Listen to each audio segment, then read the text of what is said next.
The Greeks, this is by Anonymous. The Greeks had the maxim, know thyself. How do we come to know ourselves in terms of our personalities and, more importantly, potential? Well,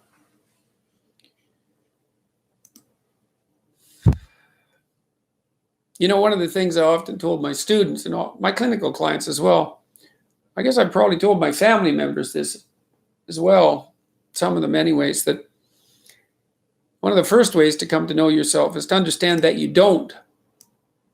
And that you also don't know the people you love very well, but we'll get to that. You can learn to kind of watch yourself like you're watching a stranger, but you have to adopt a position. It's a position of radical humility, I would say, both humility in two senses. So one sense would be the humility of recognizing your ignorance. So you have to understand that you don't know who you are. And that's not easy to understand because you think you know. But then, you remember you can't control yourself very well. You're not very disciplined. You're full of flaws. Maybe you don't know yourself as well as you think. But it's hard to get low enough to understand how deeply it is the case that you are ignorant about who you are. Now, there's an upside to that too, which also is that you're also ignorant about who you could be. And so the discovery of that, is some reward for the horror of determining who you actually are. And then I would say, well, then you watch yourself, and you attend to your conscience and you watch yourself like you're watching a stranger. You watch what you say and you listen. And you think, well, what sort of person would say that? And how am I reacting emotionally when I'm communicating in that manner? Is that making me feel stronger or weaker? Is it filling me with shame? Is it helping my confidence? Am I laying out a lie? Am I deceiving myself and other people? Am I adopting this personality at parties that is designed to impress and to amuse, and it comes across as nothing but like self-centered narcissism? What are my dark fantasies? What are my aggressive fantasies? What is it that I'm willing to do? What am I interested in so that I'll spontaneously pursue it? What do I procrastinate about and why? What am I unwilling to do? What do I think is good? What do I congratulate myself for accomplishing? And what do I berate myself for failing to confront and to implement? Those are all incredibly complicated questions, and you don't know the answers to them. So that's a start. And then in terms of potential, well, you'll discover a little bit more about your potential as you discover who you are, especially the darker parts of yourself, because then you discover your potential for mayhem. There's some real utility in that. A discovery that you're dangerous. It's such a useful discovery. It's actually something that strengthens you, because the first thing that a realization like that can in fact produce is the ambition to incorporate that danger into a higher order personality, that dangerousness into a higher order personality. And that can make you implacable. That can make you someone who can say no when you need to say no. That can make you someone who won't avoid necessary conflict. And so that's unbelievably useful. And so that's one of the potentials that you might discover. The other thing you do to discover your potential is you challenge yourself. It's like rule 4 in my book, 12 Rules for Life, is compare yourself to who you were yesterday and not to who someone else is today. And that's kind of a good way to start this. It's like, well, take a bit of a look at yourself and think about what's not so good that you could improve, that you should improve by your own standards, and that you would improve, and set yourself a little goal. Maybe you're not studying at all and you're at university, or maybe you're at work and you've got this stack of paper there, and you haven't looked at that damn stack for like a month, and you know that you should be, and you're bothering yourself at night because you're avoiding that. It's like, maybe think, well, I've avoided that stack of paper completely for 1 month. I'm quite a coward when it comes to whatever snakes might be hidden in that stack of paper. How about tomorrow I just like put that stack of paper in front of me on my desk and I glance through it for 15 seconds. See if I can do that. It's like, well, you set yourself a goal of improvement. It's a humble goal, because really, are you such a coward that the best that you can bloody well manage after a month of avoidance is 15 seconds of exposure to a stack of paper? It could easily be. You've been avoiding it. So you're obviously afraid of it. And so the situation could be that dismal and dire. And you might think, well, geez, it's no balm to my ego. It's not fostering the strength of my ego to recognize in myself someone who could only withstand 15 seconds of exposure to that thing I'm afraid of. And so that's a form of humility too. It's like there's things you could do to improve, and you know what they are. And there's small steps that you could take, that you might take, that would put you in that direction. And then the question is, are you big enough to take those small steps? Are you capable of grappling with the fact that you're fundamentally flawed to the point where you have to break things down into almost childlike steps in order to manage them? And the answer to that is, yeah, you are. And that's the lot of, I don't know if it's the lot of everyone.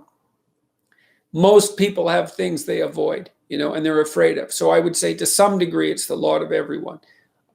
People vary in the degree to which they've conquered that. And you do meet people from time to time who are extraordinarily disciplined. But most of the time, they've got disciplined in exactly this manner. It's through slow incremental improvement. And then you challenge yourself. It's like, well, could I do this? That would be better. Then you find out. And then you think, well, is there something slightly larger and more challenging that I could do that would be better?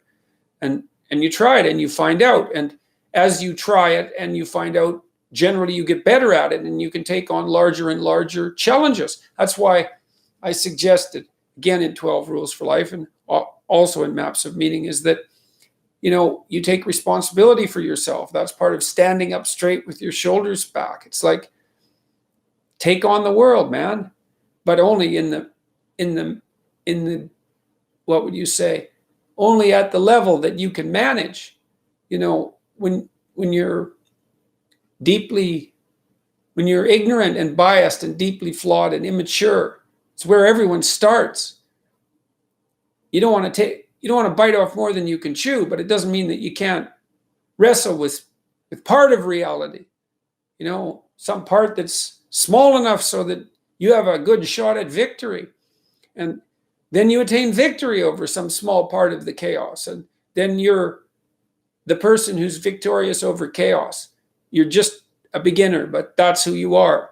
And then maybe you can get unbelievably good at that. And maybe you can ally to that the ability to recast tyrannical order into chaos and restructure it into something deeper, more profound, and more suitable for human habitation.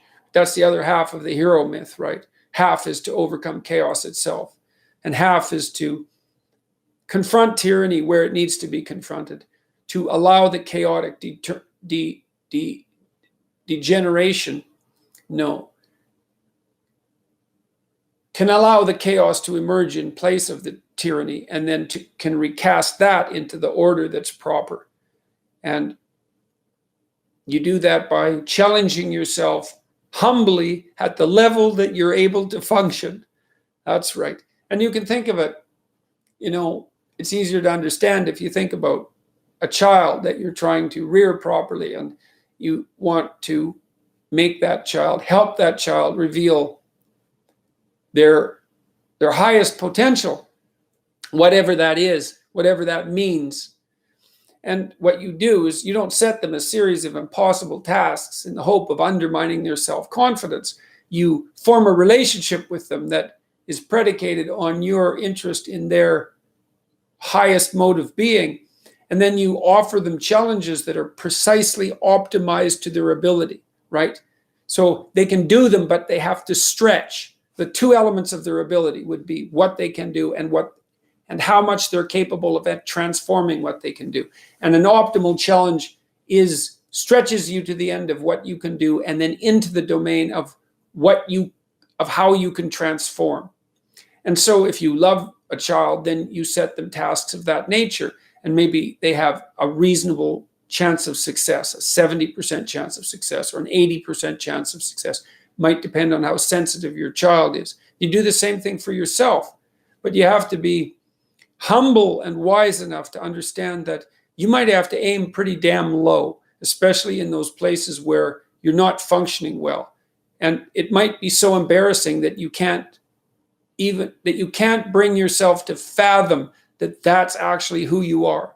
But, Jung described the fool, the archetypal figure of the trickster and the fool, as the precursor to the savior, to the redeemer. And that's an unbelievable bit of wisdom, because what Jung meant was that to put yourself together, which is to follow the path of redemption, to follow the redeemer, if the redeemer is a type of personality that you could in fact be inhabited by or manifest, then the first steps towards that is to allow yourself to be a fool, right? It's because you don't know what you're doing. You have to admit that. And there's going to be a loss of ego or destruction of ego, arrogant ego that necessarily accompanies that. But you need the loss of that arrogant ego, because it's precisely what's interfering with your movement forward. It's part of the adversarial process, mythologically speaking, that stops moral progress.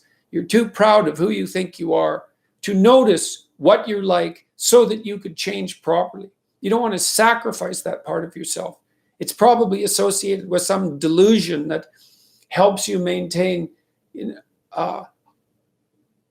what would you say, a positive, although very fragile self-image, in the absence of genuine effort. It's not to be recommended. So, you know yourself by watching and paying attention. That's why the Egyptians worshipped Horus, the eye, as a god. They knew that attention was important. And the Mesopotamians did the same thing with their god Marduk. It's not thinking exactly. It's not imagination. It's watching like you're a snake. A snake, is a symbol of wisdom, in part because a snake is a symbol of many things, but wisdom is one of them. I suppose it's because encounters with snakes, that if they're not fatal, they make you wise. Because a snake watches like cold-bloodedly, with no emotional reaction, just to see what's there. It doesn't allow, symbolically speaking, doesn't allow what is wanted or desired to interfere with what is observed. So you watch yourself like that, as if you don't know who you are. Well, that's the beginning. And then you challenge yourself continually to see how far past yesterday you can push today and tomorrow, and to continually experiment with expanding the domains not only of your competence, but of your ability to increase that competence. And it's not obvious to me. The upper limit to that is proportional to the moral effort that you put into it. The more that's guided by the highest of all possible visions, right? The alliance with the highest of all possible conceivable good. And the more it's motivated by, the more it's accompanied by truth in speech and action, the more you will develop your potential. And I believe that potential to be as unlimited in the upward direction, more unlimited in the upward direction than it is unlimited in the direction that brings people to the political and social hells that so often characterize the world that we inhabit. And so you also, I suppose, have to be willing to undertake that as an adventure, because it's a hell of a thing to bear that kind of responsibility. It takes a person out of the ordinary. It takes them out of themselves. And